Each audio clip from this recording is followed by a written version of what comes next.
Ibu putri mengepalkan tangannya dengan erat saat dia berbalik untuk melihat Gavin. Suaranya tegas saat dia berkata, "Jika kamu bersikeras untuk bersama dengan Elsa, kakekmu dan aku akan melakukan apa saja untuk memisahkan kalian berdua." Gavin tidak repot-repot menoleh ke belakang saat dia menjawab dengan acuh tak acuh. "Kalau begitu aku akan mempertaruhkan segalanya untuk membuatnya tetap di sisiku." Ini putri marah dan berkata, "Kalau begitu, aku akan melakukan apapun untuk membebaskanmu dari mantranya." Ibu putri sangat kecewa pada Gavin. Meskipun dia adalah orang yang keras kepala, dia selalu menganggapnya sebagai anak yang berbakti dan pengertian. Anak laki-laki yang selalu dia banggakan, juga telah menjadi korban dari para wanita keluarga Nugroho. Ibu putri mengayunkan tangannya dengan marah saat dia pergi. Berdiri di tangga, Gavin berbalik sedikit untuk melihat sekilas siluet ibunya, dan dia diliputi oleh ketidakberdayaan. Sudah 12 tahun. Mengapa mereka tidak bisa melepaskannya? Paman Reza telah bersembunyi di sudut tembok selama ini. Hanya ketika ibu putri pergi, dia berani keluar. Dia melirik Gavin dan menasihati yang terakhir dengan tulus. "Kamu terlalu impulsif, Gavin kecil. Mengapa kamu membuat iblis wanita begitu marah? Ini hanya akan mempersulit hidupmu dan Elsa." Gavin menyipitkan matanya dan berkata, "Mereka sudah tahu tentang keberadaannya. Tidak ada gunanya mundur sekarang. Dia sangat jelas tentang apa yang dia inginkan." Itulah mengapa dia rasional dan tegas ketika meminta Devano untuk mendaftarkan surat nikah untuknya dan Elsa. Elsa tidak ingin pulang, jadi dia mengikuti Mario ke tempatnya. Dia berbaring di tempat tidur dengan pikirannya berantakan. Dia tidak bisa mengeluarkan wanita berbaju putih itu dari kepalanya. Pikiran tentang dia meletakkan tangannya di lengan Gavin tetap ada di antara ingatannya. Dia harus mengakui bahwa mereka terlihat serasi. Sementara dia berada di tengah pikirannya, teleponnya berdering. Dia menundukkan kepalanya untuk melihat-lihat. Ketika dia menyadari dari siapa itu, hatinya sakit tak terkendali. Dia belum tahu harus berkata apa padanya. Dia hanya ingin waktu sendiri. Keesokan paginya, Elsa dibangunkan oleh alarm. Dia bangun dengan mata sembab. Saat dia melihat dirinya di cermin, dia menarik napas dalam-dalam.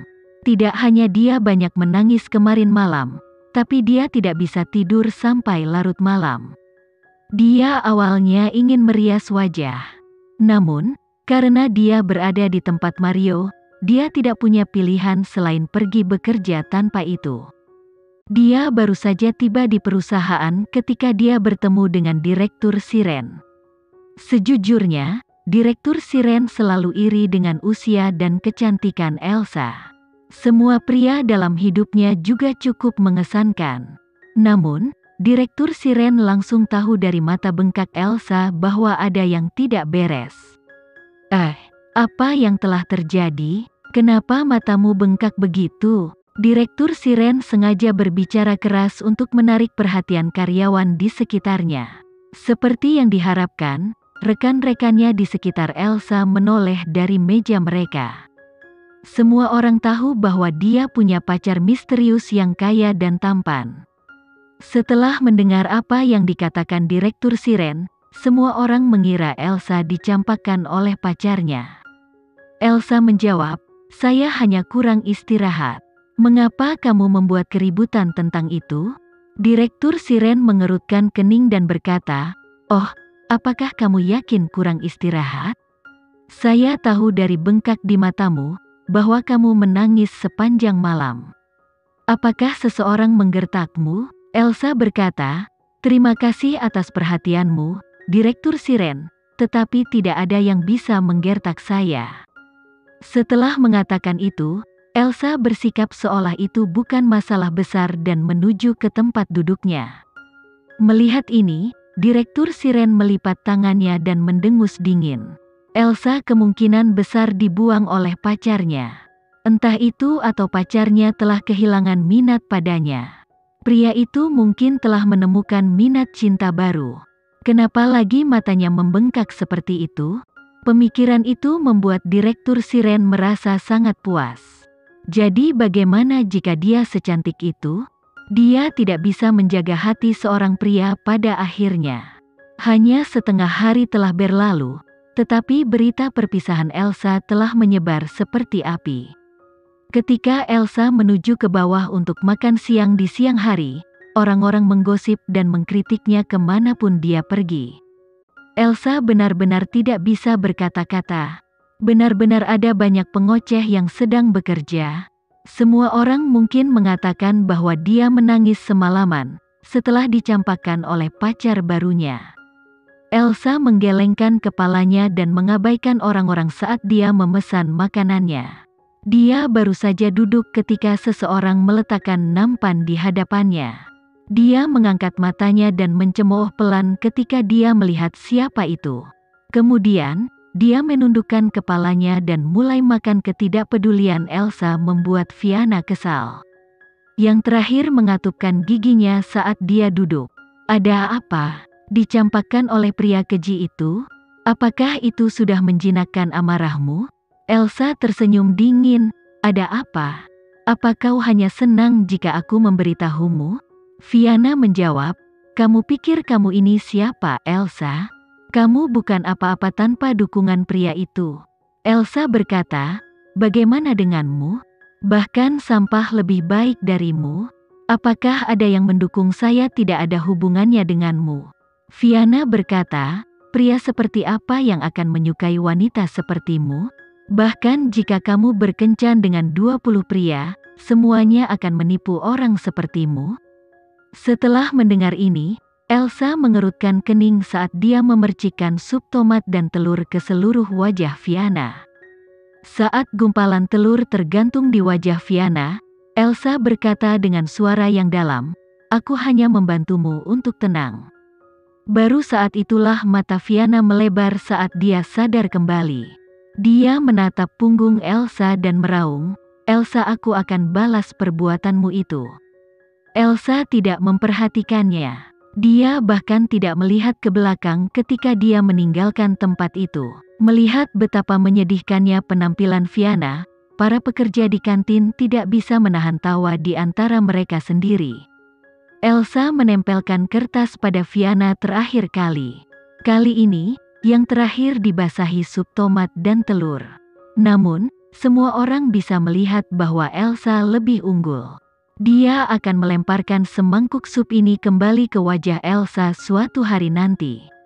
Dia akan melakukannya, atau namanya bukan Fiana. Gavin awalnya ingin pergi ke keluarga Maherson setelah dia selesai bekerja. Namun, kakek Andre sangat marah dan memintanya untuk segera pulang. Faktanya, teleponnya meledak dengan panggilan hari itu, seperti orang yang mengingatkan seseorang akan kematian mereka. Gavin mengharapkan kakeknya menjadi sangat marah. Lagi pula, kakek itu telah dengan cermat merencanakan jamuan makan malam kemarin. Siapa yang berharap Gavin membuang mereka, pergi, dan tidak kembali setelah itu? Orang tua itu sangat terhina. Harga dirinya hilang. Kakek Andre marah pada detik saat dia menunggu kembalinya Gavin.